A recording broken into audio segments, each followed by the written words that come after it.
Hi, everybody, and welcome to Live with ESL Services. My name is Donna Pierce, and I'm one of the ESL Program Development Coordinators at Brock University in St. Catharines, Ontario, Canada. During these sessions, we'll be talking about various topics of interest to English language learners, but also to international students and other people who are new to Canada or who hope to visit Canada in the future, because they will include information about both language and culture. Our topic for this week is small talk. Now, what exactly is small talk? Well, it's usually described as polite conversation about unimportant or uncontroversial matters, especially during social occasions and often between strangers or people who don't know each other very well. Many of my past students have told me that they're often advised to make small talk with native speakers in order to improve their English, but they find this very challenging, mostly because they don't know what to talk about. So today, I'll try to help with this by discussing some possible topics for small talk, as well as letting you know which topics you probably want to stay away from. I'll also offer some tips for entering conversations and, maybe even more importantly, advice on how to leave when you're finished talking. Stick with me, and I'll have you making small talk like a Canadian English speaker in no time. So first, let's talk about some popular topics for small talk. Possibly the number one subject that Canadians talk about is the weather. Why? I'm not sure. Maybe it's because our weather has such variety, as opposed to places where the climate is more or less the same all the time. Often, small talk will begin with a weather-related question. In summer, is it hot enough for you? Or in winter, how do you like that snow? These aren't real questions. The person isn't looking for you to say, yes, it is hot enough for me. They're just trying to start a conversation with you, and you can use questions like these to do the same. A popular winter conversation starter here on the campus is to speculate about the possibility of a snow day the next day. A snow day is when the campus is closed due to bad weather, classes are canceled, and none of us go to work. So on a snowy morning, you might say to the person in the elevator, "Think we'll get a snow day tomorrow?" Again, phrased as a question to encourage the other person to talk. Sometimes, weather-related small talk will make reference to shared knowledge or popular culture. For example, on a very rainy day, we might say, "Better start building the ark," referring to Noah's Ark from the Bible. All in all, Canadians are somewhat obsessed with the weather, which makes it a great topic for small talk. Another common subject is sports, especially during playoff season. Many people become superfans when the hometown team makes the playoffs, as we saw when the Toronto Raptors won the NBA championship in 2019. And you will never find more loyal fans than those of the Toronto Maple Leafs hockey team, even though they haven't won the championship since 1967. Diehard fans like me always believe that next year will be our year. In terms of small talk, sometimes you can get a clue if the person you want to talk to is wearing a jersey, a hat, or some other team-related regalia.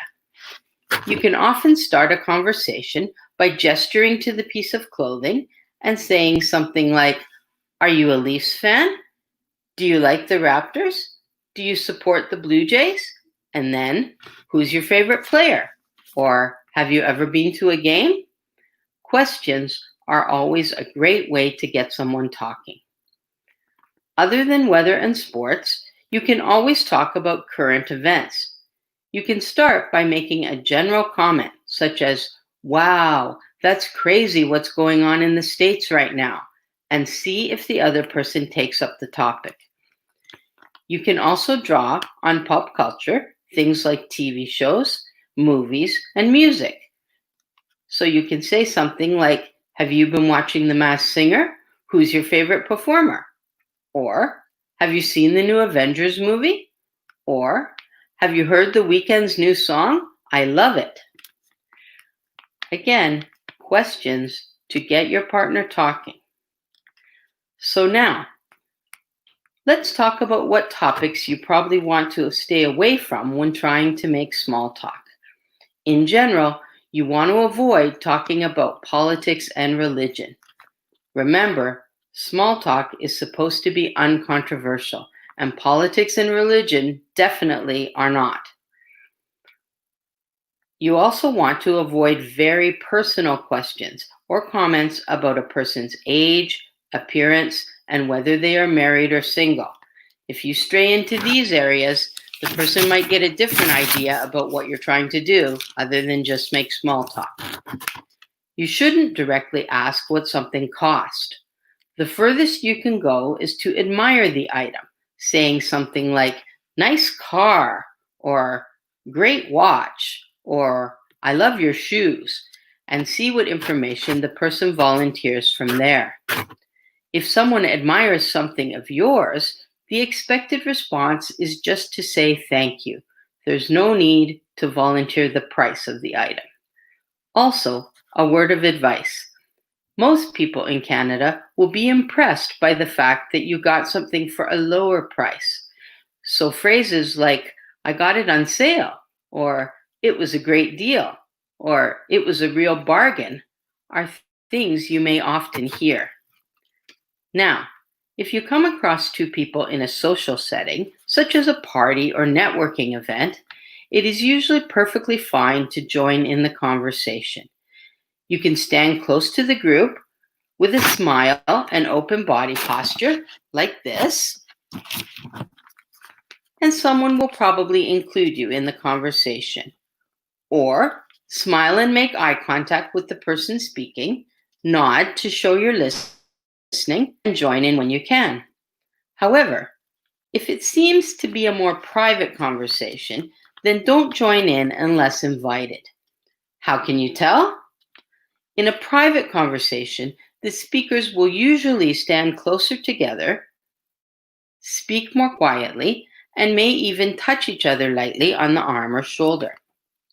So now, how do we leave after we've had a small talk conversation? Do we just abruptly walk away?